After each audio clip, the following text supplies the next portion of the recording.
హనుమాన్ జయంతి సందర్భంగా గజ్వేల్ నియోజకవర్గంలో కూచారం గ్రామానికి మరి శ్రీరాముని ఆలయం అట్లానే హనుమంతుని ఆలయాన్ని కూడా దర్శించుకోవడానికి రావడం జరిగింది.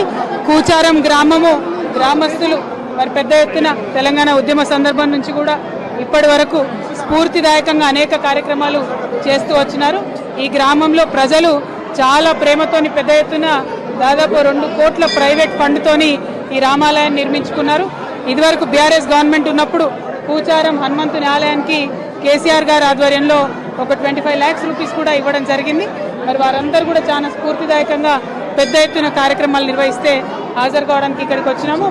ప్రధానంగా మనం ఇవాళ ఈ గ్రామంలో జరిగిన ప్రతి అభివృద్ధి కార్యక్రమంలో గౌరవనీయులు కేసీఆర్ గారి యొక్క ముద్ర మనకు కనపడతా ఉంటుంది.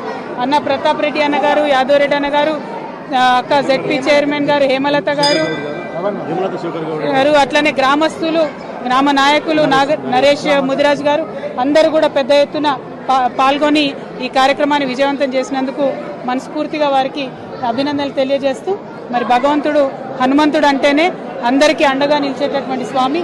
ఆ స్వామి తెలంగాణ ప్రజలందరికీ కూడా అండగా నిలబడాలని చెప్పి మనస్ఫూర్తిగా నేను కోరుకుంటున్నాను. కూచారం గ్రామస్తులందరికీ, ఇక్కడ పాత ఉద్యమకారులు ఉన్నారు, మా మంగి నాయక్ కావచ్చు, వాళ్ళందరికీ కూడా పేరు పేరున హృదయపూర్వకంగా శుభాకాంక్షలు. జై తెలంగాణ.